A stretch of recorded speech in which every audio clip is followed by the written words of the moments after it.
Good afternoon and welcome to the Niskanen Center's post-election panel on what happened in 2024, class, race, and gender in the changing party coalitions. This will also be released as an episode of the Science of Politics podcast and on the Liberal Patriot. I'm Matt Grossman, Senior Fellow at the Niskanen Center and Director of the Institute for Public Policy and Social Research at Michigan State University. I'm very excited for today's panel of experts who saw it all coming, or at least most of it. And I've drawn a lot from them in my own work, including my latest book, Polarized by Degrees. We'll be starting with 3-minute opening takes, and then I'll start the questioning, but you can submit your own questions in the Q&A box. We do have hundreds of registrants and more coming in, but we will get to as many as we can. What a panel we have for you today. Tom Edsall has been covering politics for 50 years, presaging and following party change, most recently for his weekly New York Times column and his book, The Point of No Return. Amanda Iovino is a principal at WPA Intelligence. She served as polling and data director for Glenn Youngkin and on many other campaigns, and helped several organizations to increase conservative women's representation, and has been at the forefront of seeing how the gender divide increased with the education divide. Patrick Ruffini is co-founder of Echelon Insights and a veteran of data, technology, and polling for Republican campaigns. His book, Party of the People, predicted the Republicans' multiracial populist coalition. And Rui Teixeira is senior fellow at the American Enterprise Institute and editor of the Liberal Patriot. His co-authored book, Where Have All the Democrats Gone?, anticipated Democrats' continued trouble with the working class. We know it's early in the post-election analysis, and we know that exit polls and some early data are not always trustworthy. But geographic and polling evidence together tells a similar story in 2024, a national shift toward the Republicans, more uniform than in 2016 or 2020, but with Republican gains concentrated among minorities, white ethnics, and the foreign-born in cities, and most limited with white educated voters. Racial and age depolarization were pronounced. And although class shifts were modest in 2024, over the long term, the changes in party class representation are enormous. We also know that not everything is under the control of the campaigns. Harris actually did better in the swing states, and Democrats overperformed in some Senate races. But it's still useful to review what the parties are presenting to voters. Some trends are looking steady. Several of today's panelists have shown that changes in the party's class coalitions and racial depolarization are likely to continue if the parties do not change. And governance and positioning still matter, and we have some successful practitioners here to help guide the parties. So we'll begin with initial 3-minute hot takes on what we can learn from the election results, starting with Rui. Okay, I think the best way to start then is really just to review some of the better data we have now in terms of what happened in this election. If you look at the non-college vote, right, sometimes called the working class vote, we saw that white working class voters increased their support of Trump by about 5 margin points, so there was a significant shift. However, the real decline in Democratic support was not among whites, but among non-whites. If you look at the non-white working class, according to the AP Votecast data, we go from 48-point advantage for the Democrats to only like 33 points, or even, was it 32 points in this election? So, that's a much bigger decline than we saw among white working class. And it's just a long-term trend that is poorly understood, I think, by most observers and analysts, that if we look at the movement of the working class toward the Republican Party, it is by no means just among whites. Very importantly, it's now increasingly among non-whites, among Latinos and Blacks, particularly Latinos. If you look at Barack Obama's 2012 victory, sort of the last iteration of the Obama coalition, according to Catalyst data, he carried non-white working class voters by 67 points. In this election, he carried them, Democrats carried him by 32 points, I think. So that's a 35-point decline. More than half of that margin has disappeared, evaporated. And that's an extremely important part of understanding the increased class polarization and what you might call racial dealignment in terms of people voting their racial identity that has been very evident in recent elections. You can look at the Hispanic working class voters in particular. You can look at Black working class voters in particular. Both of them in this election had substantial fall-offs in support, at least according to AP Votecast, in support for the Democratic ticket, which is a little odd because people thought Kamala Harris as a candidate of color would actually do a lot better among Black voters and even hopefully among Hispanic voters, according to Democrats, but that did not turn out to be the case. Instead, they moved fairly sharply in the direction of Donald Trump. In the meantime, and this is a point that Patrick has made many times, if you're looking from 2012 onward and you're trying to find a demographic where Democrats actually do better, it's really just the college educated, and in particular, the white college educated. That has been the support growth demographic for the Democrats almost sort of by itself. And now we didn't see, at least according to the most recent data, the best data we currently have available, that they improved their margin much over 2020 among white college graduates, but it was relatively steady. So, for example, if you look at that big shift of non-white working class voters toward the Republicans, from 2012, you also see an adjoining increase in support because basically Obama in 2012 lost white college graduates by about 3 or 4 points, I think. Maybe it was more.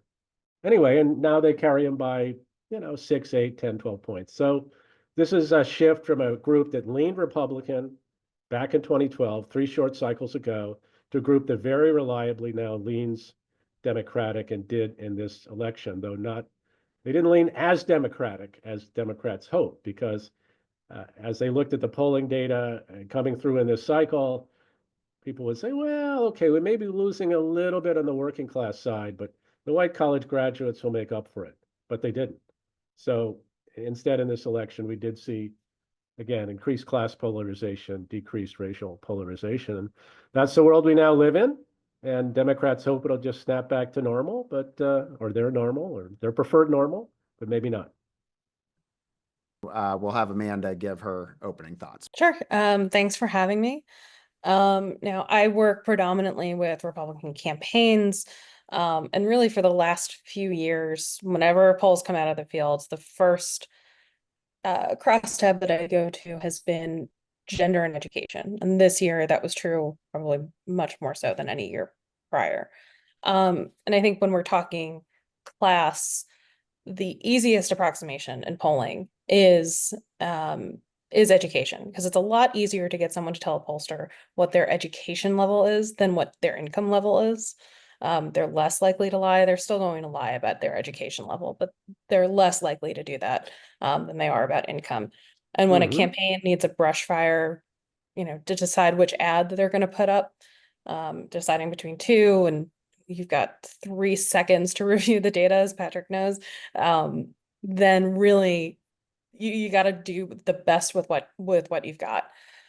Now, why am I looking at gender and education? I think, to the points that were just made, race is a interesting factor. It's a lessening factor, but with race, education, and gender, those 3 pieces really define how folks are consuming the news, which news they're consuming, how they're consuming it, whether it's traditional or just on social media, which social media apps they're using.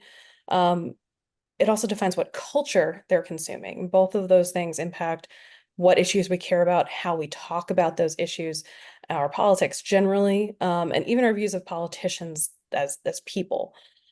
And really, as we're looking through all of this, there's no greater division in the country really than right now than college educated women and non-college educated men. It's really Mars and Venus in the old terminology.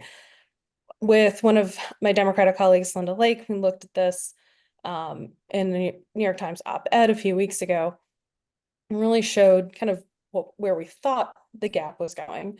And currently, according to the data that was available then, it looked to be a 43-point gap, which was already a record. According to the exits and the data that we have so far, it was a 48-point gap with these non-college educated men and college educated women actually voting the exact inverse of each other. 61% of non-college men voting for Trump, 61% of college educated women voting for Harris. So just a huge gap in this. And actually, if you go to the next slide, if we look at it where it is in the swing states, there are some where it was even bigger than that. Arizona had the smallest of our swing states with only a 20-point gap between these groups, but Pennsylvania had a 65-point gap. Again, according to the data that we have available right now, with 65% of non-college educated men voting for Trump. And again, the exact inverse of college educated women voting for Harris. Just a huge divide in how these two groups kind of see the world. And that really leaves then, and I'm sure we'll get to this later, college educated men and non-college women as the new swing voters.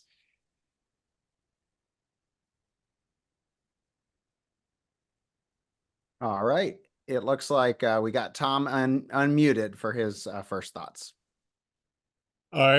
Following really on both Amanda and Marie's points, I think the interesting thing is whether the Democratic Party has now really passed a tipping point, and whether the domination of the party by basically very liberal white Democrats has now reached the point where the party cannot go back and try to readjust its views on controversial issues in a way that would be designed to appeal to working class voters. I was struck right after the election by two politicians, the chairman of the Texas Republican Party suggested that maybe the Democrats should rethink their views on transgender issues, in particular the most controversial parts, transgender women participating in women's sports, bathrooms, and actually the third, prisons, whether female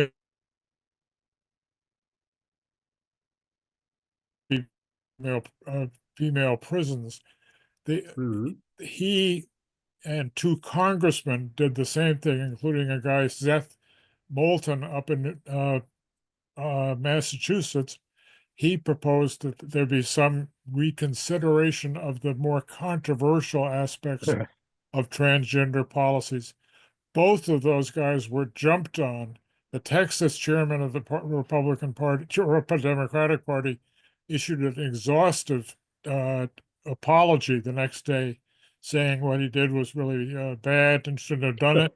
Seth Moulton was denounced by his own governor, by the chairman of his state party.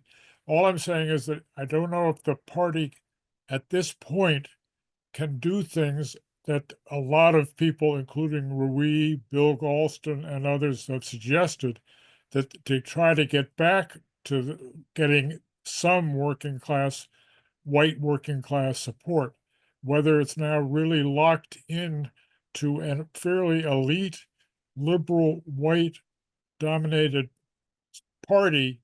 And there are, Matt put together a very interesting slide. I don't know if that's available right now. It is. It shows how, at this point, that class, the college educated voter now is the dominant constituency, outnumbering both minority Democrats and non-college Democrats. So the party is in a situation where I'm not sure it may have to go into, if it's going to become competitive, it may have to really start thinking in terms less of going back, but how do you build a party that's based solidly on elites? The elite status of the party, I would also argue, has really made it difficult for Democrats to appeal to working class voters, because they see the Democratic Party as an elite, more moral imposing majority party, and it really undermines the ability to reach the voters that they have been seeking. But let me leave it at that point now and get more into it as we go on. Thank you. And Patrick, your opening thoughts. Thank you. Well, I think what we've seen is a realignment in three parts. Obviously, 2016, really Trump directly aiming for that upper Midwestern in post-industrial electorate and getting them largely, to the surprise of many. In 2020, Trump somewhat unintentionally stumbling upon these Hispanic gains, these Asian gains. Obviously, he did not win the 2020 election, but those gains were enough to make it close. And those gains were frankly enough to make it plausible to a lot of folks to think that maybe Trump had won the 2020 election and that he was positioned for a comeback in the Republican primaries in 2024 if he had lost that election by the 8 points that the polls predicted he would lose that election by. I think it's much less likely Trump actually comes back in 2024. And in 2024, Trump aims at a very different electorate, a younger electorate, younger men, Latino voters, African-American voters. They're very conscious and on alert, but for the fact that these groups are moving. And I do think they somewhat intentionally recalibrated their campaign with their podcast strategy, with the images that were really coming out of the campaign, particularly in October, from the McDonald's visit to the garbage truck stunt, really creating these blue collar visuals that really did permeate the consciousness of the election. We did a poll, our final pre-election survey, and we asked what was the thing you most remember from the last month of the campaign, and it was the McDonald's thing.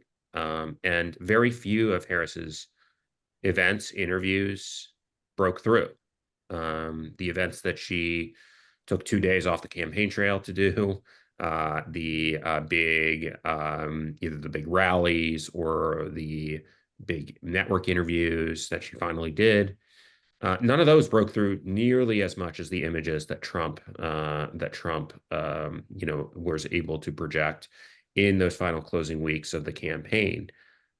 I think another thing that stood out in our polling all throughout the year was simply the importance of the economy first and immigration second. I think if you look at the Gallup time series data, it's pretty clear that the candidate who wins on the number one or number two issues is generally the candidate who wins the election. And Trump really had retained that advantage on the economy all throughout the election cycle, and particularly on the cost of living issue. Now that narrowed after Kamala Harris got into the race, but Trump never really relinquished that advantage, and he had an advantage on immigration. Meanwhile, Democrats had a perceived advantage on democracy and abortion, the two issues that they closed the campaign out with Kamala Harris giving her closing speech in Washington, D.C., a place that most swing voters don't really love, on the ellipse, the site of Donald Trump's January 6th speech, really leaning in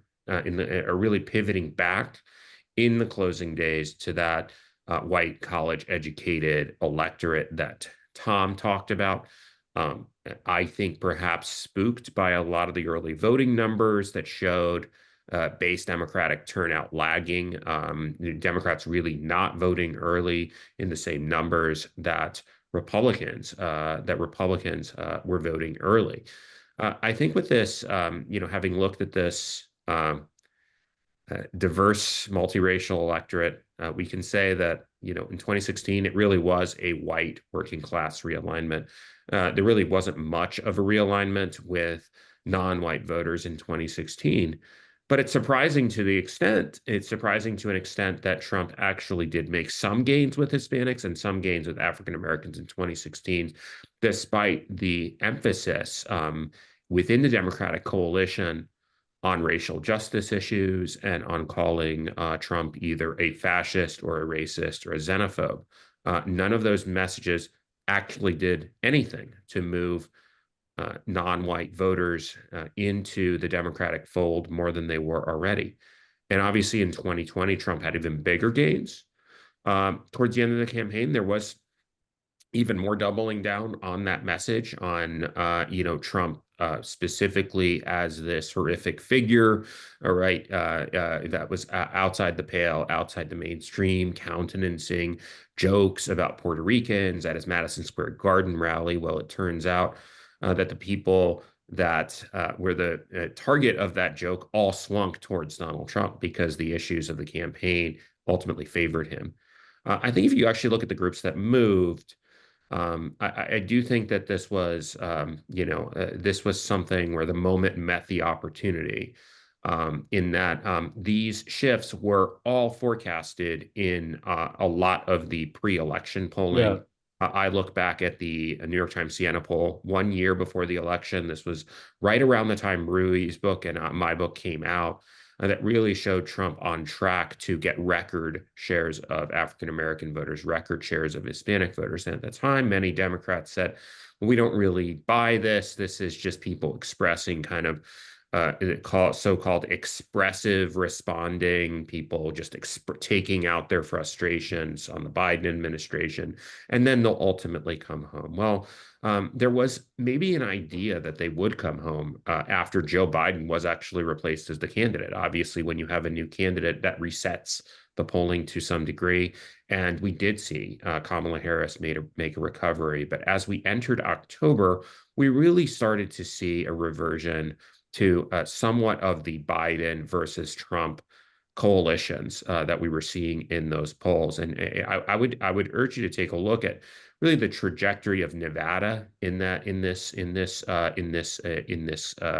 the course of the campaign, where it is a very working class state where the whites are 10 points lower on college education, the non-whites are 10 points lower on college education than, let's say, folks in Arizona. And what you really saw was a stronger than average swing in Nevada during the Biden versus Trump phase of the election. And then when immediately after Harris gets in, it's the state that swings back strongest to Harris. And then in the closing weeks of the campaign, it ends up Trump is going to win Nevada by 4 points. It's a state that has pretty much gone blue ever since the Obama era. So I think that was a barometer. Nevada particularly was not necessarily decisive. It was not going to be decisive in virtually any electoral college scenario, but it was a pretty good barometer of the trajectory of this election, particularly over those closing weeks. Yes, and the least educated state that Democrats were still winning until this election. Rui, your book argues that Democrats have alienated and abandoned the voters that they've lost. We heard from Tom that a lot is baked in and hard to shift, but we heard from Patrick that some of the campaign dynamics did matter. So how much was the Biden presidency or the Harris campaign responsible for the Democratic losses? Well, I mean, I think voters made their judgment based on their, well, to use an oft-abused phrase, their lived experience, They had 4 years of the Biden-Harris administration, and they weren't happy about it. I mean, when Biden was elected, I mean, let's recall, he beats Donald Trump basically because he's the candidate of normality. He's going to get America back to normal. He's going to, sort of put the end to the COVID epidemic. He's going to bring the economy back to normal, going to bring political discourse back to normal. And that's not, in fact, what people got. Economically, they got a big spike in inflation in the early parts of the Biden administration, which actually did put a dent in people's living standards. And there's sort of, there's a lot of argument about the data, but I think a fair comparison of the Biden-Harris administration and how the median worker fared under that administration was not good. And people continue to have a very negative view of the economy all the way through this election. And obviously that hurts the incumbent party.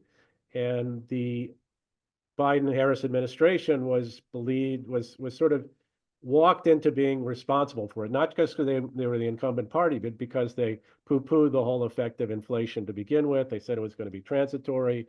They spent 8 months while inflation was spiking, talking about how many trillions of dollars they were going to spend on Build Back Better. None of this really played well to the extent people were aware of it for the media voter. They didn't feel Democrats were on the cost of living case, right? And I think that continued to bedevil the Democrats through the election. And then in terms of other cultural issues or more culturally freighted issues like immigration, obviously the administration presided over a big spike in immigration. Immigration presided over, at least in the first part, on a spike in crime. And just a general sense, Democrats aren't on the case in terms of either border control or public order, right? So these things were things that Democrats were associated with. There was a big drive to equity. There's the transgender issues that have already been mentioned. I mean, the Biden administration, despite the fact it came in as a party of normality, did not, in fact, tack to the center on these issues. They pretty much went full bore on things that were congenial to the cultural left of the Democratic Party, the kinds of liberal white college graduates that Tom talked about in his remarks. They kind of set the tone. They staffed the administration. The groups had a seat at the table, all the various advocacy groups, which are kind of on board with all these kinds of things. And the administration became imprinted with that image, and which just further enforced an already existing Democratic Party image. So by the time people are casting their votes, they still see the Democrats as ineffective economically and way too far to the left culturally, and they made their judgments. So I certainly think that is, whether the right course for them now is, as Tom says, to double and triple down and being the party of liberal white college graduates. I'm not so sure about that, but certainly, that's you could defend that argument, I guess, but certainly the result of it, at least so far, has been they've hemorrhaged working class support, including among their previously existing non-white base, because of the things I just talked about. They're not looked upon as being the party of the common man and woman, of the party of the working class, the party that's primarily concerned about lifting up the working and middle classes and is less concerned with other things. I think the median working class voter feels the agenda of the Democratic Party is set by different priorities. There was actually a very good set of charts in the Financial Times today by John Byrne Murdoch that showed just how far the Democrats have moved in the last period of time, and particularly the most progressive parts, away from the median voter on a lot of these issues. So I think there's just a reality. Democrats can decide they want to tack back to the center in a serious way and try to rectify that, or I suppose they can do what Tom thinks they may have to do, which is just become even more of an elitist party. We'll see. I don't think that was a Tom recommendation, just a prediction. But Amanda, when I shared your charts online, no one thought it was surprising that the gap was increasing between college women and non-college men, but everyone objected to there being no big gain for college-educated women among the Democrats. So what happened this year that made Democrats expect that gain, especially with the abortion issue, and why didn't it materialize? Good question. I do think it materialized within certain swing states. In some ways it didn't materialize more because there wasn't much higher for it to go. Kind of once you reach the 60% threshold with any of these gender education groups, that when you're in the 60s, that you can't really get too much higher. One of the things that we were working on with a lot of the Republican campaigns was how do we kind of get to that 60% threshold with non-college men? Because once we're talking about not including a race filter, we're just talking about all non-college men, not just white non-college men. There's also a ceiling on that number as well. So really we were trying to figure out how to get those non-college men numbers to match whatever the college educated women numbers were in any given state or district. But as you saw in Pennsylvania, I don't know that you can get that college educated women number any higher. And a lot of it depended on the issues that were at play. We talked a little bit about the economy, safety issues, for federal campaigns, it was definitely immigration. For state campaigns, it was more on crime. And then abortion is an issue that was really the issue for college educated women. And I don't think you can necessarily press that issue any more than the Harris campaign and Democrats top to bottom did. But that's, for college educated voters, the economy is doing pretty well. low rates of unemployment. Inflation's not necessarily hitting them in the same way that it's hitting non-college educated voters. And, you know, for college educated men, it really depends on what you're seeing on CNBC, whether the economy is going well or not. For college educated women, it's, different aspects of the economy are really showing up. I think for men and women broadly, the way that we perceive the economy is different. Generally, what we've seen in more of our qualitative research is that men think about the economy in terms of the inputs into a family budget, jobs, wages, and the like. Women are going to look at the economy in terms of the outputs of the family budget. How much are we spending on healthcare costs? How much are gas? How much are groceries? So the way that we talk about the economy is slightly different. And I think Trump was able to pick up a little bit on both ends of that economic argument better than Harris was able to. And that's why, especially for working class voters, for non-college voters, he was able to spike the number for non-college women. They leaned in his favor, which decreased the gender gap that kind of everyone was expecting. And it's mostly because he did better with those non-college women than was expected as of, probably about a month before the election. Tom, some of these trends will sound familiar to what you've been studying for decades, including the changing class images of the parties and the loss of the working class by the Democrats. How much strikes you as new in this current realignment in progress that we're witnessing versus echoes of the past? I think really what's interesting and what's new is that class has reasserted itself.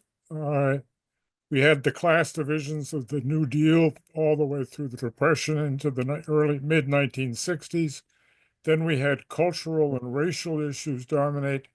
Now we're getting not a wholesale shift, but a shift towards class politics. And the interesting thing about it is that the Republican Party is becoming the party of the bottom half of the income distribution, especially as it picks up Black and Hispanic voters, and the Democratic Party is becoming increasingly the party of the upper half of the income distribution. And education is a good metaphor for income, especially in a global economy where in order to compete and make a good living, you really have to have a college education. So you see this class division emerging, and again, I said this in the earlier remarks, I think this is really working to the detriment of Democrats because it's pushing them into a place that is very uncomfortable for the party. They are the elite now, and the Republican Party is challenging the elite. In American politics, it's not a good thing to be the elite. It's just a part of the American tradition is to be opposed to those on top and to support the underdog. Democrats are now the overdog, and it's a shift of substantial consequence that if Democrats can't find a way to remedy it, is going to hinder the competitive strength of the Democratic Party in future elections. Now, it may well be that Trump will be a god-awful president and screw up in ways that he has a lot of potential to do that. Yeah. And Democrats will make a comeback and nothing will really change. But if things were normal, Democrats should be very concerned about the trends that are going on now and where they will go. As it is, they now depend on Trump to be their foil, and he may accommodate them, but it's not a internal party building process. It's really they are dependent on externalities in a way that is not comforting when you're trying to be a regular full-scale contributor. Yeah, well said. Patrick, your book successfully predicted this multiracial populist coalition for the Republicans, but there is a bit of an interesting set of trends, especially among Hispanic and Asian American voters, that it doesn't appear even to be restricted to non-college voters, and it appears pretty widespread and larger than people anticipated. So what is explaining this racial dealignment?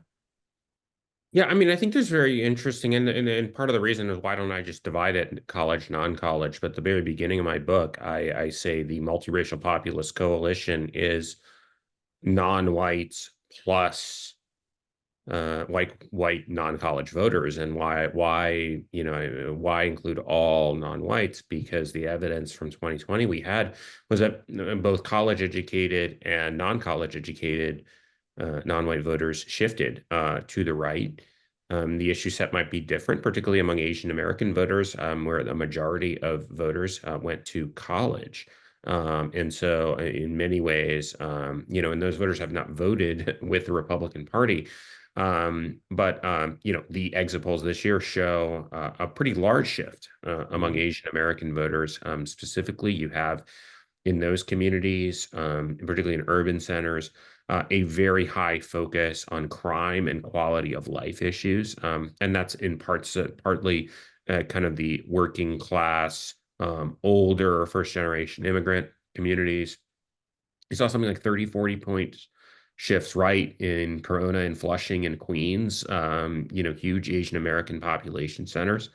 But you're also seeing a lot of controversy over college admissions and the fact that the equity agenda actually is hurting Asian Americans, I think that probably played some significant role. The interesting thing with Hispanics in this, in this is that it is the one electorate where the old rules still apply, in the sense of the higher income voters voting more Republican, and people kind of as an upwardly mobile electorate, as people are moving up that income ladder, are moving more, are voting more on the right. And in research, that was really underscored in research I did with Lance Torrance, who is, I believe, is on this call. But really the economically upwardly mobile, aspirational voter in places like the Rio Grande Valley in Texas, that started out with a very strong Democratic partisan identity, because the identification of the Democratic Party as a working class party, as a party of the quote unquote party of the poor. And in researching my book, I just talked to so many people. I heard the same thing over and over again from the people who eventually became Republicans, who were told when they were in growing up that we need to be Democrats because they're the party of the poor, and their response to that was, what if we don't want to be poor, right? And so you see that manifest actually in some of the larger scale polling data for the the higher income Hispanics are more Republican, and that upper income, I mean, it is really kind of a faster growing cohort, particularly in the Hispanic community, and that was true particularly during Trump's first term. And so, with the issues of COVID lockdowns, and particularly in a place like South Texas, oil and natural gas being a big employer, being a big economic engine, and not something that Democrats were seen as being on the right side on. Tom, we have a question about Democratic voters staying home, and it strikes me that we always have this debate about whether it was down to turnout versus actually people changing sides. How does this year's debate compare to previous ones there? That's really not going to be solved till we get the really quality polling from Catalyst and others that gets into the real details. But even, I mean, the Democrats are pointing to a decline in turnout as, in a sense, as an excuse for why they did poorly. The reality is that there was a shift in minority voting, and as Patrick noted, it has an ideological content. That's what I think makes it particularly worrisome for Democrats. For a Latino or Black man to change, a woman to change their voting patterns, is a big decision. I mean, there's a lot of social pressure the other way. It's not a lightly taken decision. For that constituency, for some numbers of voters in those constituencies to shift indicates a real decision-making process where people made calculations that are going to be hard to reverse once they've made them. And so we'll see about the degree to which declining turnout may have damaged Harris, and it may well have. But we also don't know why those voters didn't turn out. It could be that voters who are cross-pressured tend to be the most likely not to vote because they see pluses, they see minuses on both sides. And they may well have been Democrats who had begun to see minuses on their side that prevented them from really wanting to go down to the polls on election day or to send in the envelope with the mail by the mail. And they lapsed, but it's not a good sign either way, frankly. I do want to add something to that from some of the data that we saw throughout, but also especially intensifying toward the end of the campaign. We saw a lot of news about Harris not doing quite as well with Black voters, and I want to say most of it had to do with the issues. But there was an undercurrent in some of the verbatims that we were seeing where there was an issue with her gender. I don't think we need to stress this as much as it was stressed after the 2016 election, but there is a factor of some of these, it was Black men in particular, but it's also, we are our own worst enemy sometimes. White working class women are also extraordinarily tough on women leaders. I think voters without college degrees, we did a study in 2023. How confident are you in a woman's ability to run a major American company and take it out of the political context? And it was extraordinarily high, full in percentage of those who say full confidence, whether you're talking about college educated men or college educated women. And actually college educated men were a little bit higher than college educated women by a point or two. But there was a large 25-point gap between those without college degrees. Saying that they had full confidence in a woman's ability to run a major American corporation. And it was even between non-college men and non-college women. So I do think that there's also a gender element to this that we shouldn't ignore, but it's also, I think, predominantly about the issues and the way that those issues were addressed. If I could add a couple of thoughts here, we were talking about turnout. I actually did come across an analysis, so I haven't seen the details of it. It basically was able to partition the shift against the Democrats into 2/3 vote switching and 1/3 turnout. Which, in a broad brush sounds right to me. But then as Tom is, I think, astutely pointing out, I mean, what does it mean when someone's distributed on the turnout? Is it because people who you normally might have expected to vote Democrat didn't vote Democratic because they felt cross-pressured? There are things they now no longer like about the Democrats, or the favorite explanation of the progressive left of the party, the Democrats weren't progressive enough. I've already heard this from a number of quarters. Kamala and the Democrats spent too much time moving to the right, seeming like Republican light, talking about, being tough on the border, tough on crime, whatever, right? They moved too far to the right. And so the progressive left of the party was de-energized, right? That's why turnout was a factor. I personally think that's highly unlikely, but I do think that that is something we'll hear more about.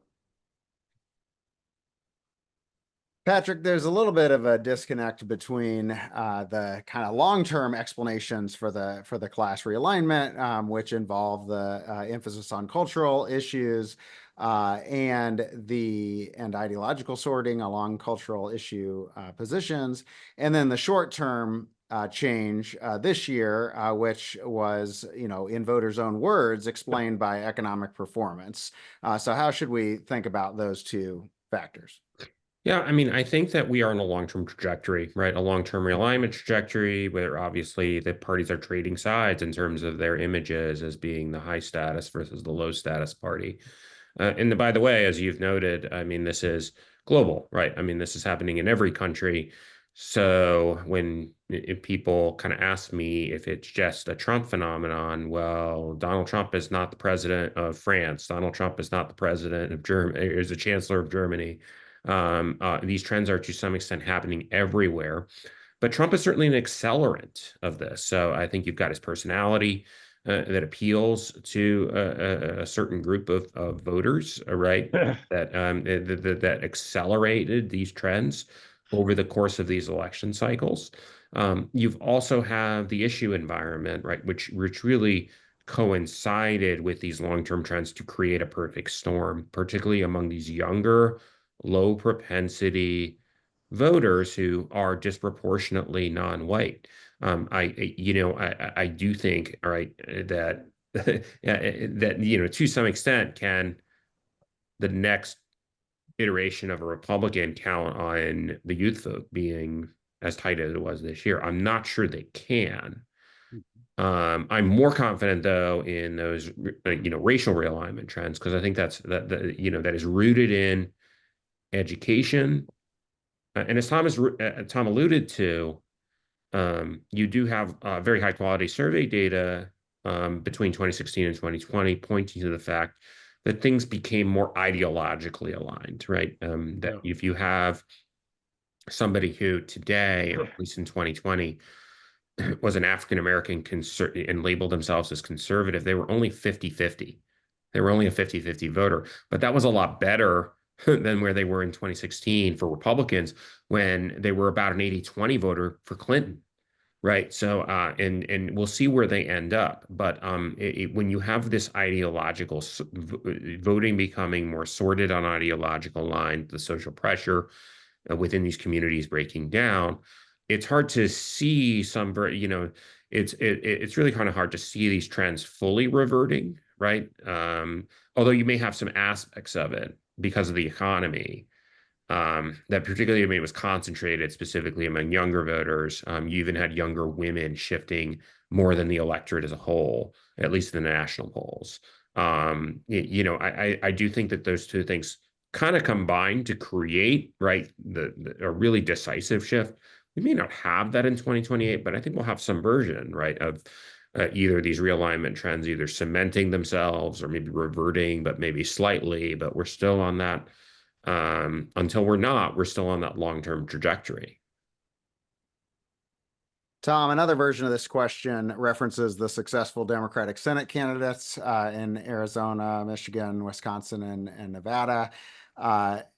The idea being that, some of this was more of a direct response to trends and unhappiness in the Biden administration. And I think the idea of the questioner is that might mean it's more solvable if we look to these Democratic Senate candidates for the Democrats. What do you think? Perhaps. I mean, it's impossible to make an absolute judgment on these matters. I think, though, that the important thing is both this issue of ideology beginning to trump identity, and racial and ethnic identity is important.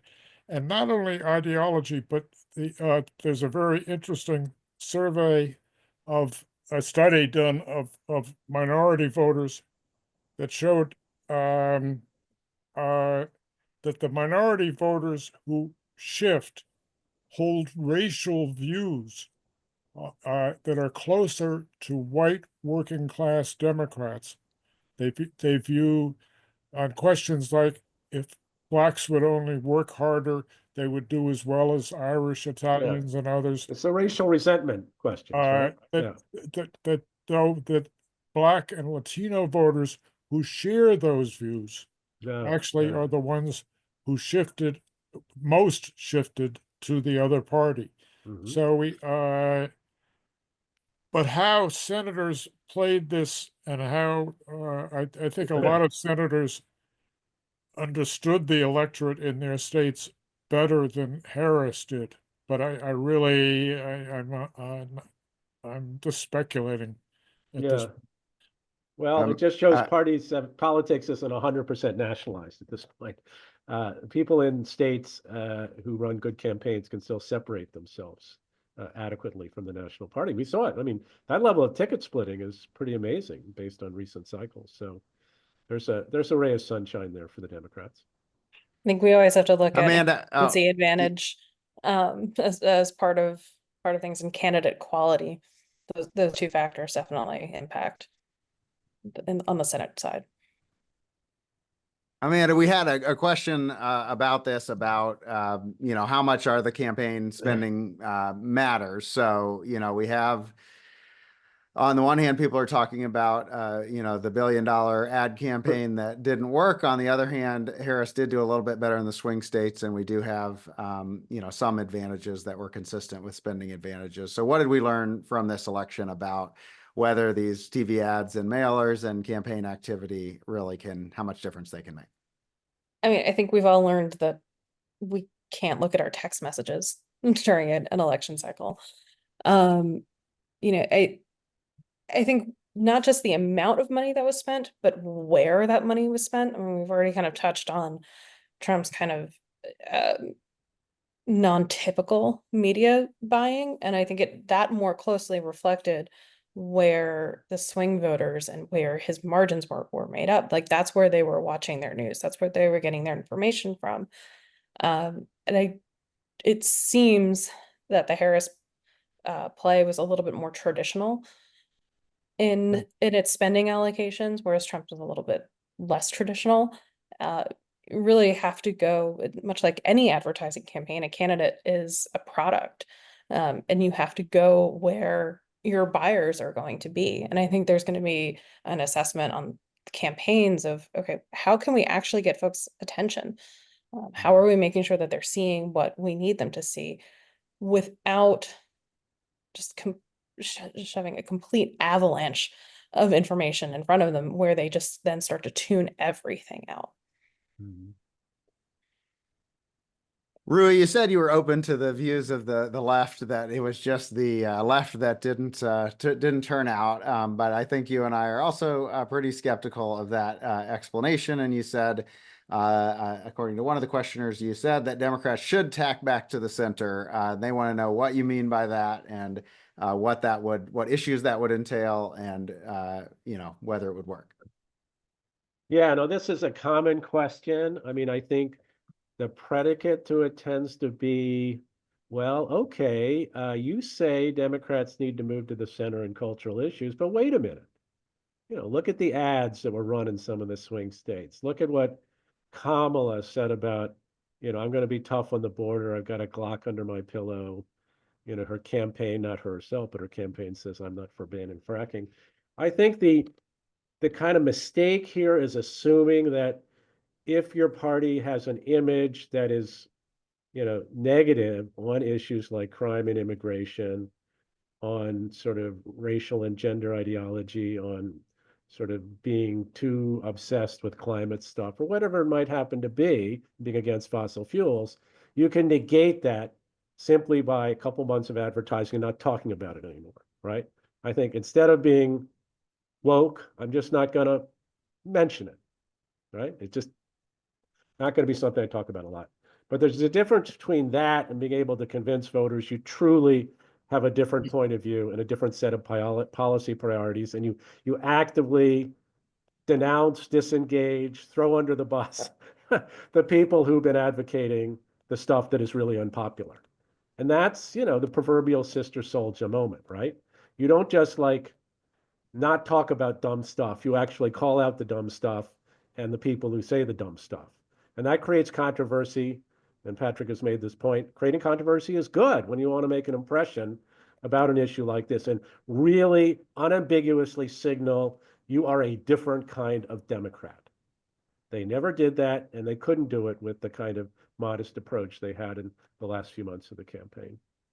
That raises the question that I posed at the beginning. Absolutely. I'm not sure that the Democratic Party now can do will tolerate a Sister Souljah step. 1992, when Clinton did that, was a very different Democratic Party. that had been getting beaten up by Dukakis, from McGovern to Dukakis. They had been just getting bang, bang, Right. bang. Jimmy Carter. Right. This is a different situation, and but more importantly, it's a different party.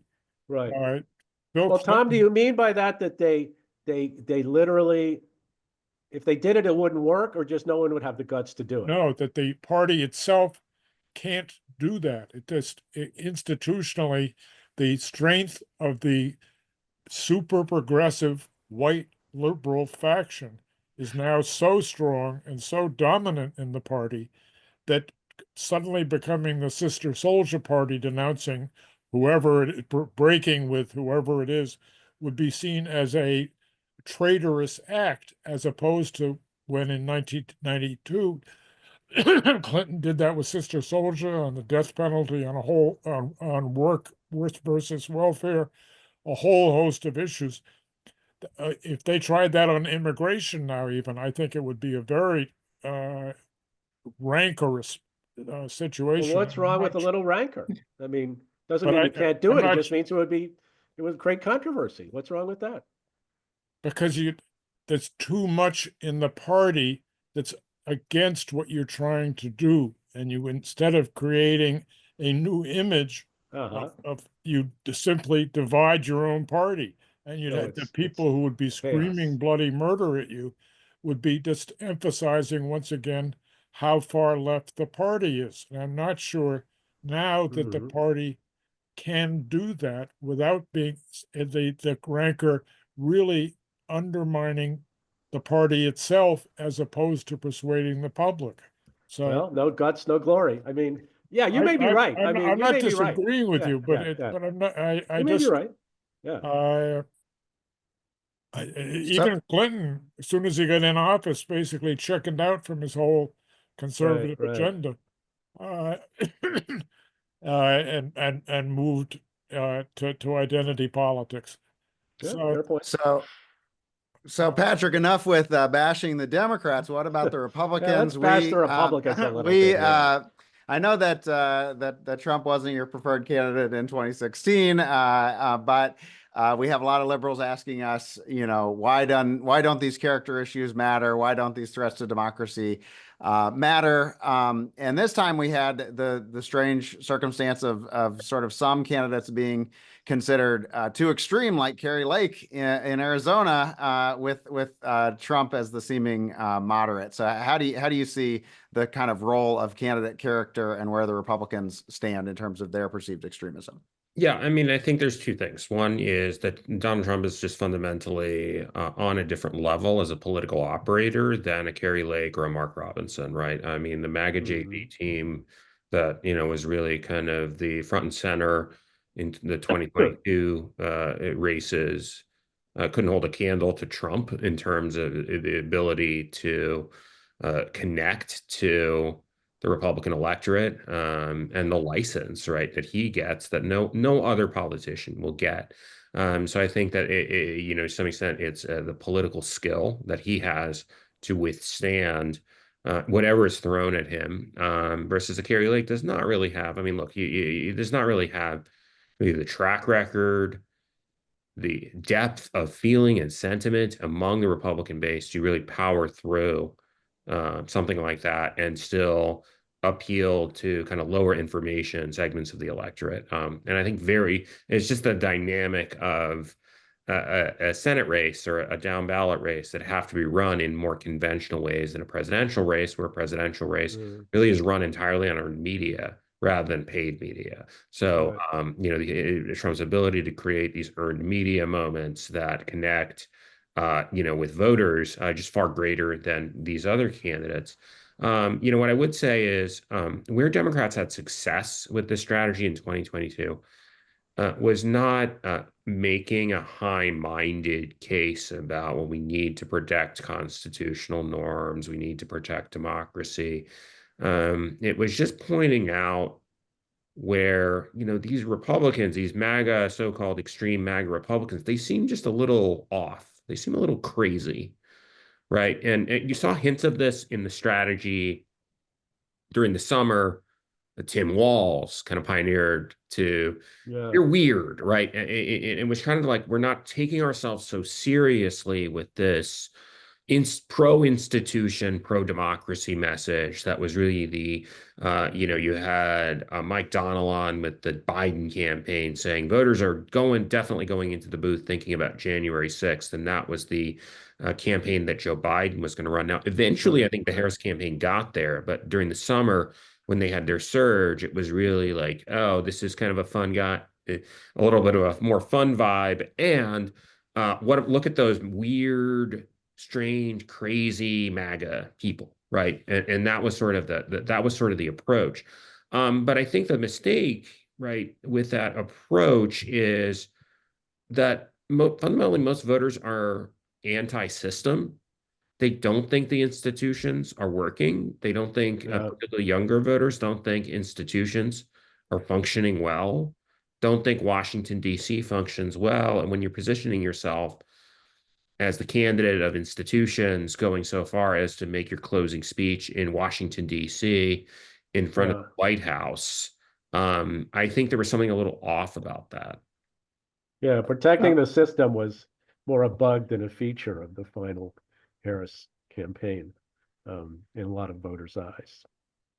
Yeah, Amanda, I we've think that- been we've been talking about a lot of shifts, but we have a question about stability. The county level correlation was 0.99 with the previous election. The shift from one election to another at the state level was the smallest it's been, and the trends were pretty uniform. So, are we underestimating kind of the calcification here in the electorate? I mean, that's a question for time to really be able to tell us, right? But I think what we're seeing, like I said, the way that I've been looking at this is you've got that gender and education cross, and it really just puts those college educated men and non-college women as the swing voters. And if they all move together, which it seems like they did, then that kind of gives you that little bit of a shift, but it's a very small sliver of voters that don't have their mind made up, now who they're going to be voting for in 2028. As we're talking about the January 6th and the weird voter and that all of that commentary, I just want to make a point that we saw it work a little bit, and it was working with college educated men. And they were the voters with whom there wasn't anything majorly wrong that they needed someone to correct. Right? College educated women, abortion rights was the wrong that they were looking for Harris to correct. For working class voters, men and women, it was the economy. Women also had the abortion issue that they were looking to correct, which was kind of one of the push and pulls on their side. But college educated men, the economy's doing okay. They only care about abortion and that they don't want to sleep on the couch for a month. And, safety is not necessarily a big, existential issue for them and their family in the way that it is for some other voters. So they were kind of the vibes voters of this election, right? They were the ones that were talking and thinking a little bit more about democracy in the swing states and in some of the swing districts. That's the institutions, law and order, these kind of more intellectual concepts, because there wasn't anything else going on that was really like piercing the heart of like, this is the issue. I'm going to vote on this issue, and only one party has an actual answer for this issue. They were able to kind of do a little bit more of a give and take, and we'll see if that crystallizes in the next couple of years. I think we all need to remember that 2026 is not going to be an indicator here, because working class voters are less likely to vote in midterm years. Yes. Why Republicans have done very well, in the last 20 years plus in low turnout elections, because we could win college educated voters or at least keep it close. The voters that Trump turned out this year are not going to be turning out in 2026 unless we magically find some way to get them to care about midterm years. Yeah, good luck with Typically that. they don't. So we're going to have to wait and finish that part of the discussion in 2028.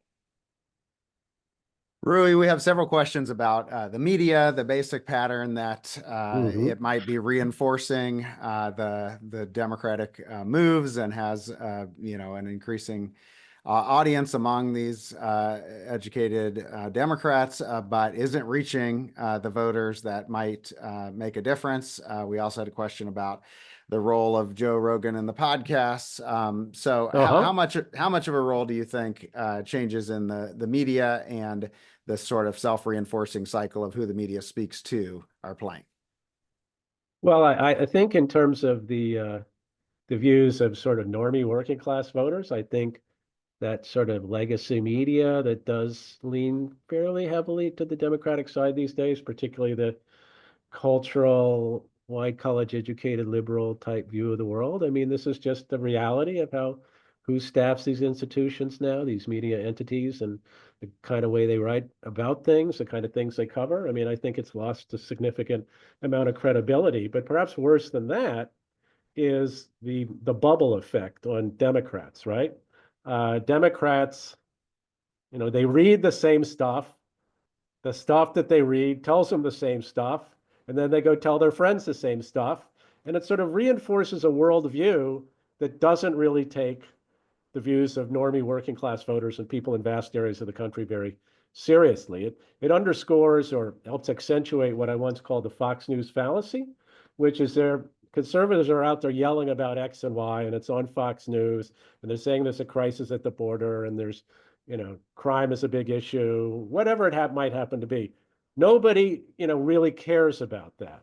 It's just a Fox News talking point. It's just the conservative media machine. That's what's doing it. And so our job is to ignore it and deny strenuously there's any truth to it at all. Now, I've already heard from a number of liberal people I've run into that was a problem in this election, right? They blame it on Fox News. They blame it on a very efficient conservative media ecosystem that actually pushes out these misinformed and disinformed views into the willing brains of the great unwashed. And that was really the problem. And I think this is all, really does weaken the Democrats' ability to understand what normal people think about the world and to calibrate their approach to a lot of issues so that it does comport more with the values of these voters and seems closer to them politically. Again, I mean, Tom's point, they're very, very attached to the views of the more liberal, college-educated white people who tend to dominate these institutions. As for Joe Rogan, I mean, I think it was an enormous, error on their part, but somewhat predictable again. This is one way you can reach a lot of the voters in theory Democrats want to reach, and apparently, at least partly because of the views of staffers, they weren't willing to do it because Joe Rogan is a bad person, despite the fact he's actually has a lot of liberal views on a lot of different issues. And he's very heterodox. I mean, he's just kind of a normal guy. He's all over the place. And they didn't want Kamala Harris to spend 3 hours talking to a normal person who's going to go all over the place. So that was an error. That was a problem. Patrick, I know you might have to cut out soon. We have some questions about Tom, did you have something to say? I saw you. Well, Patrick said he's leaving soon, so I just want to give him one more. Right. Okay. So how much do Republicans actually have to deliver here? Their focus on extending the Trump tax cuts is probably not aligned necessarily fully with their new constituents. They told Arab American voters and Jewish voters different things on that conflict. So, how much does delivering matter? Well, look, I'll sound a little bit of an optimistic note. I mean, although I do think there are significant roadblocks ahead, particularly if potentially with tariffs, tariffs being the populist part of the Trump agenda. But if it actually is something that, as the economists all say, that this is something that if they do it and it raises prices, and that hits the working class hardest, I think that is going to be a landmine there. I do think if you look at the track record of the first term, in the sense of some of the ways they did get tripped up during the first term, I think are not going to be ways they get tripped up, which is the disconnect between the old school establishment wing of the Republican Party pushing things like Obamacare repeal that Trump just kind of went along with, but his political instinct was just not to do anything.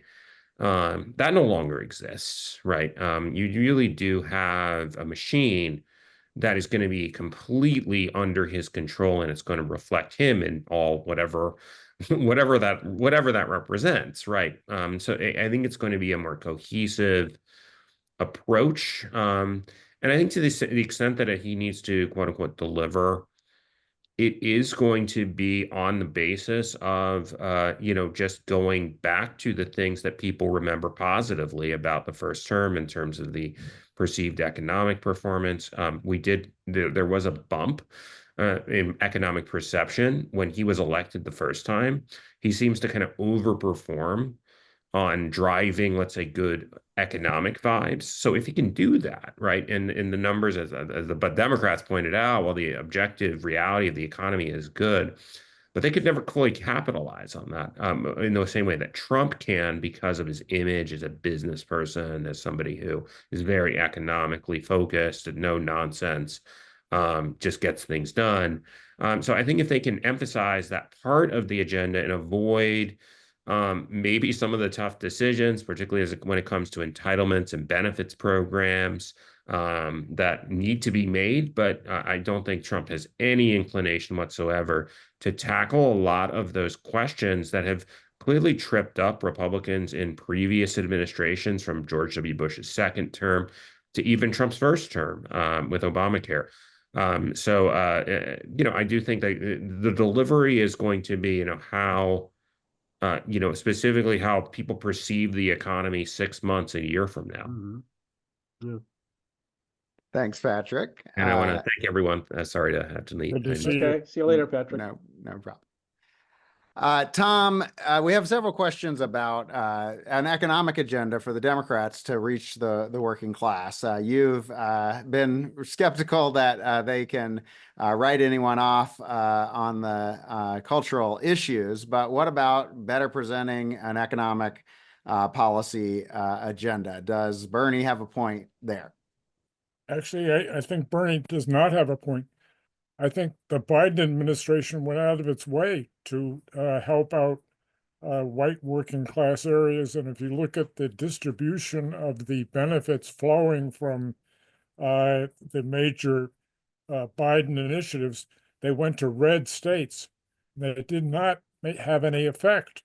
The Democrats can propose these things, but I think that their credibility, because they are seen as basically elitist, it's hard to convey that to voters who are not inclined to believe them on especially on cultural issues. I think what's happened in a sense is that cultural issues have become a litmus test of confidence.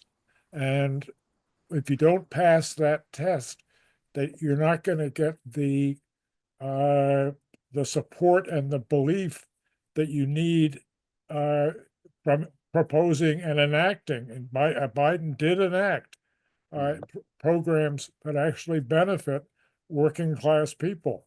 The Democrat, I think this complaint that Bernie and others have said, including progressives, that the Democrats did not do enough to help out working class people, is really compared to previous administrations, he's light years ahead of what Clinton did and what Obama did. He really was pretty.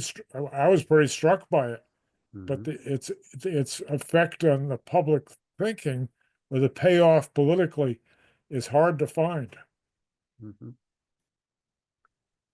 Amanda, we have a few questions about the demographic trends in the polls. I think it's interesting that this is the second election in a row where the pre-election polls seem to have over-predicted the movement of Black voters to the Republicans, but under-predicted the movement of Hispanic voters to the Republicans. And there's still some questions about the exit polls showing flat white support or even some white gains when it looks like there was nationwide shifts. So the polls were only off a little bit, but they seem to be off in some similar ways. How good is our data in campaigns, and was anyone really seeing this right from the campaign? Yeah, I mean, at first, I think even public pollsters have done a very good job at reacting, finally, most of them, to the lessons from 2016 and then 2020, which is generally that you need to wait on education. Otherwise you miss a lot of these movements that we've all been talking about here. And the other thing to do is have some sort of secondary party control measure.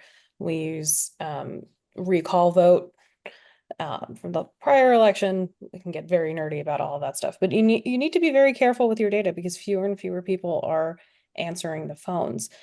And that's one of the major things that it kind of adds a mirage, and you're not sure if it's actually a mirage or not, into some minority vote because it is so small of a crosstab in a lot of this electorate, unless you really spend the time, and campaigns in very diverse states are going to spend the money and spend the time to do additional research on Hispanics out in the Southwest, on Black voters, and in even places like Virginia and the South. We're going to dig into those numbers a little bit more, do oversamples of them, etc.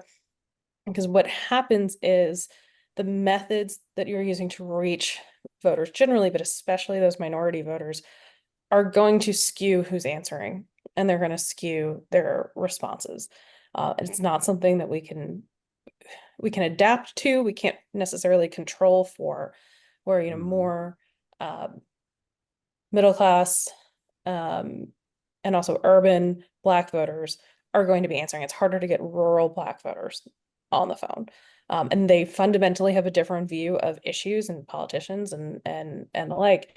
So you really have to control for it, and the campaigns know, and they spend the money, the ones that are able to spend the money to really dig into those differences.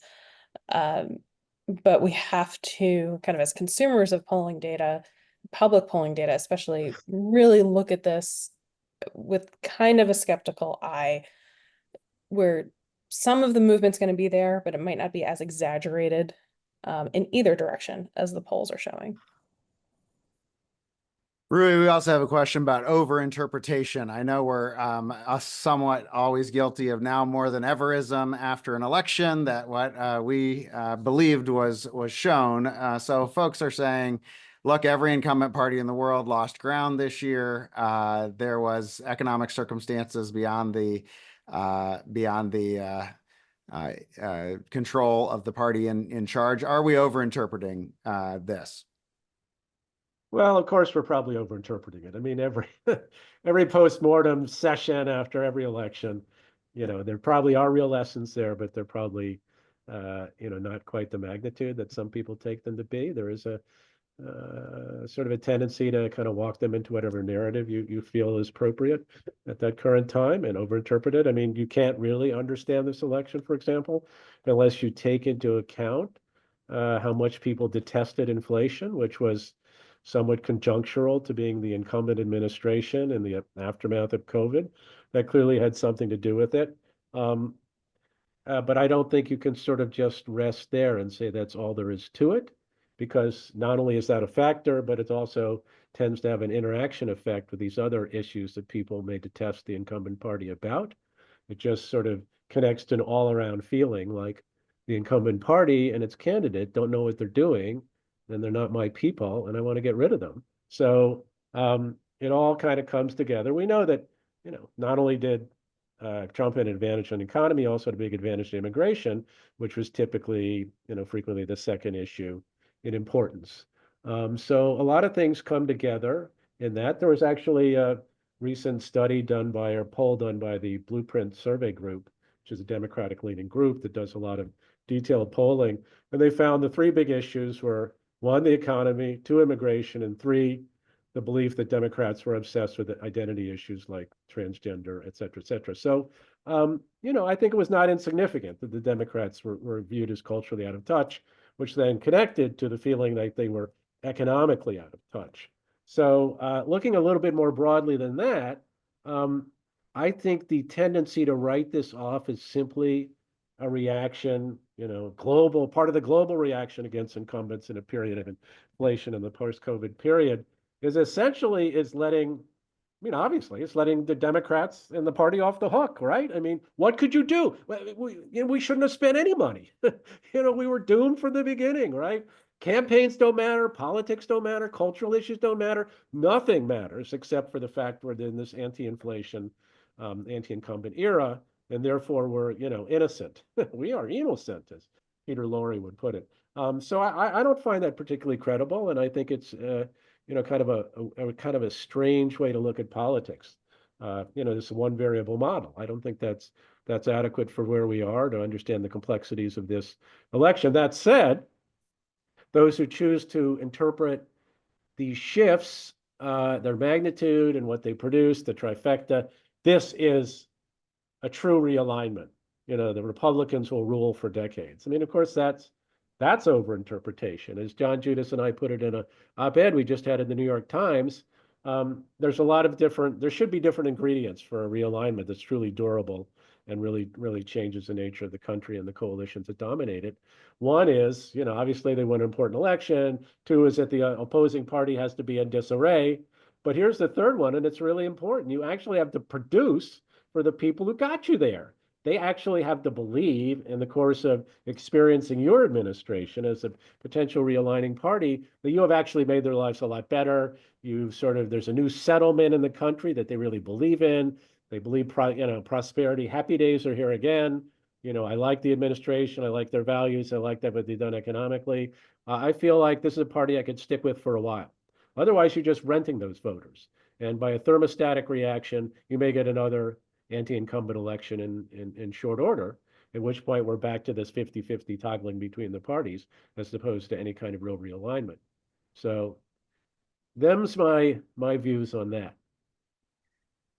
Tom, related to that, we have an anti-system party essentially in charge of all the branches of government now. Is that really going to, it's one thing to sell that to voters, but another thing to actually do anything to reform the American elite or elite institutions? Do you see anything on the horizon that would actually change that? I think if you look at the appointees that Trump is making to start out, they're pretty screwball.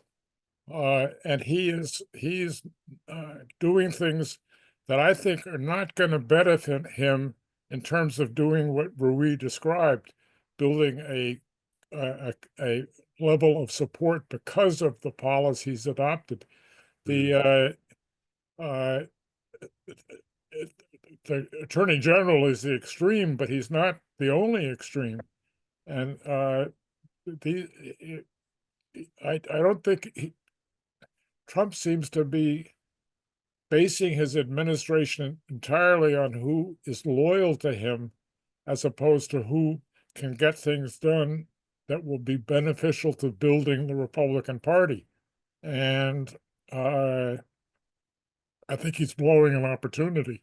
And it may turn out that we will have a 2026 and 2028 elections where people simply reject the incumbent party.